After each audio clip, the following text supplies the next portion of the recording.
आज हम बात करेंगे डायजेपाम टैबलेट के बारे में, जिसमें हम जानेंगे डायजेपाम टैबलेट क्या है, कौन कौन से ब्रांड नेम से यह दवा मार्केट में उपलब्ध है, किस बीमारी में इस दवा का यूज किया जाता है, किस डोज या मात्रा में यह दवा मरीज को देनी चाहिए, क्या क्या साइड इफेक्ट्स इस दवा के हो सकते हैं, कौन कौन सी सावधानियां इस दवा को लेते समय हमें रखनी चाहिए, और वीडियो की लास्ट में हम जानेंगे कि कब और कैसे इस दवा को नहीं लेना चाहिए। डायजेपाम एक बेंजोडायजेपिन क्लास की दवा है जो कि हमारे दिमाग को शांत करने के लिए इस्तेमाल में ली जाती है। यह एक एंटीसाइकोटिक मेडिसिन है जो कई प्रकार की दिमागी बीमारियों या मेंटल डिसऑर्डर को ठीक करने के लिए इस्तेमाल में ली जाती है। इस दवा को खाने से हमें नींद आती है, इसलिए इस दवा को हम नींद की दवा भी कह सकते हैं। यह दवा शेड्यूल H1 क्लास की दवा है जो कि प्रिस्क्रिप्शन मेडिसिन की क्लास है, इसलिए यह दवा बिना डॉक्टर की प्रिस्क्रिप्शन के किसी भी मरीज को नहीं दी जाती। यह दवा मरीज को टैबलेट और इंजेक्शन फॉर्म में दी जाती है। इस वीडियो में हम सिर्फ टैबलेट के बारे में बात करेंगे। इसके अलावा मैंने नींद की दवा अल्प्राजोलम की वीडियो भी बनाई है, जिसकी लिंक आपको डिस्क्रिप्शन में मिल जाएगी, आप चाहें तो जाकर देख सकते हैं। इस दवा के ब्रांड नेम्स की बात करें तो यह दवा एरिया और डॉक्टर के मुताबिक अलग अलग ब्रांड नेम से मार्केट में मिल जाती है, जैसे वेलियम टैबलेट, कामपोस्ट टैबलेट, जी पोस्ट टैबलेट, डीजेप टैबलेट, जायकाम टैबलेट। इसके अलावा यह दवा आपको और भी कई ब्रांड नेम से मार्केट में मिल जाएगी। इस दवा के यूज के बारे में बात करें तो यह दवा कई तरह के मेंटल डिसऑर्डर को ठीक करने के लिए इस्तेमाल में ली जाती है, जैसे कि एंजाइटी डिसऑर्डर, जिसमें मरीज को बहुत ज़्यादा घबराहट होती है, बहुत ज़्यादा चिंता होती है। ऐसी स्थिति में मरीज के दिमाग को शांत करने के लिए डॉक्टर्स डायजेपाम दवा प्रिस्क्राइब करते हैं। इसके अलावा अगर किसी मरीज को पैनिक अटैक आते हैं, जिसमें अचानक से व्यक्ति को डर लगने लगता है, घबराहट होती है, व्यक्ति को सभी चीज़ों से डर लगने लगता है, ऐसा लगता है कि कोई उसे मारना चाहता है, ऐसी स्थिति में मरीज के दिमाग को शांत करने के लिए डॉक्टर्स डायजेपाम दवा प्रिस्क्राइब करते हैं। इसके अलावा एजिटेशन नाम का एक डिसऑर्डर है, जिसमें मरीज बिना किसी पर्पस के कहीं भी चला जाता है, बिना कोई मतलब के कुछ भी करने लगता है। मरीज के अंदर बहुत ज़्यादा एक्साइटमेंट रहेगा, मरीज बहुत ज़्यादा जिद्दी बन जाएगा। ऐसी स्थिति में मरीज को ठीक करने के लिए डॉक्टर्स डायजेपाम दवा प्रिस्क्राइब करते हैं। इसके अलावा अगर कोई व्यक्ति अल्कोहल का सेवन या कोई भी नशा करता है और जब वह अचानक से नशा करना छोड़ देता है, तब उसे बहुत ज़्यादा प्रॉब्लम होती है, ठीक से नींद नहीं आती है। ऐसी स्थिति में भी डॉक्टर्स डायजेपाम दवा मरीज को प्रिस्क्राइब करते हैं।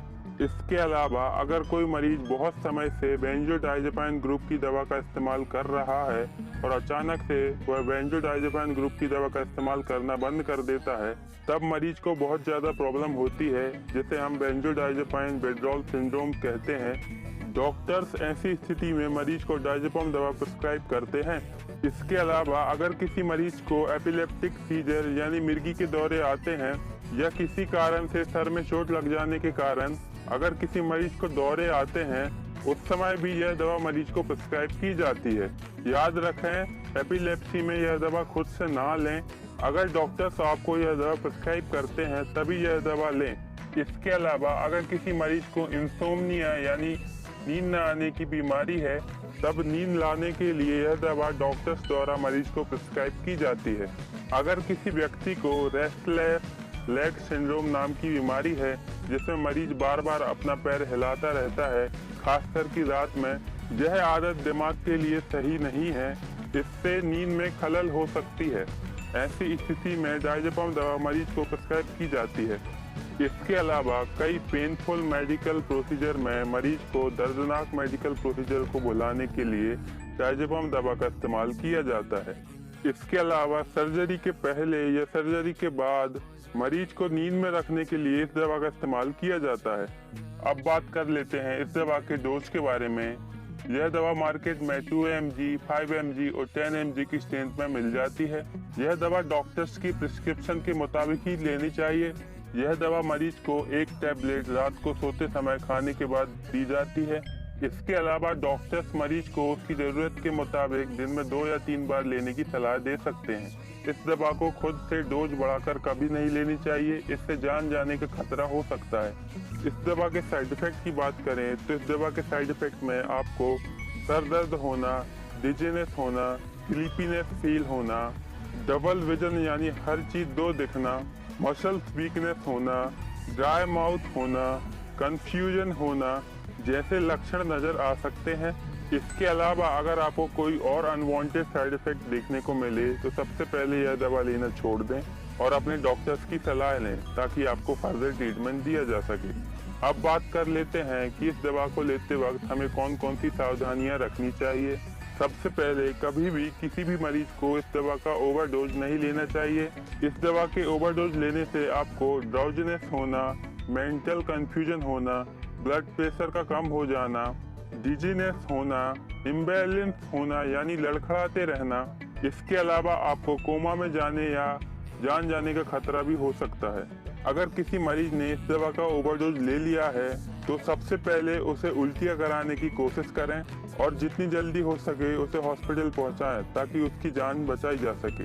सेकेंड, अगर आप डायजेपम टैबलेट या कोई भी सेडेटिव टैबलेट लेते हैं और अगर उस टैबलेट में फिल्म कोटिंग होती है तो उस दवा को बीच से तोड़कर बिल्कुल भी ना लें।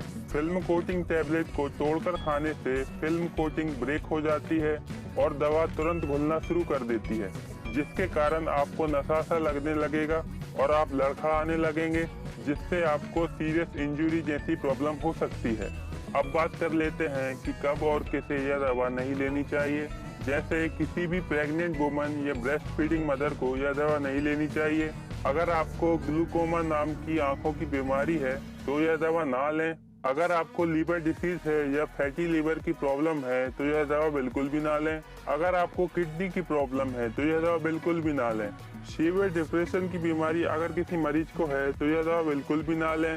अगर किसी मरीज को स्लीप एपनिया यानी नींद में सांस रुक जाने की प्रॉब्लम होती है तो यह दवा बिल्कुल भी ना लें। माइस्थेनिया ग्रेविस या साइकोसिस जैसी प्रॉब्लम हो तो यह दवा बिल्कुल भी ना लें। याद रहे, इस दवा को लेने से पहले आप अपने डॉक्टर को अपनी मेडिकल हिस्ट्री के बारे में जरूर बता दें ताकि डॉक्टर आपको सही दवा लिख सके। अगर आपको मेरा ये वीडियो पसंद आया है तो वीडियो को लाइक करें, शेयर करें और चैनल को सब्सक्राइब करना बिल्कुल भी ना भूलें।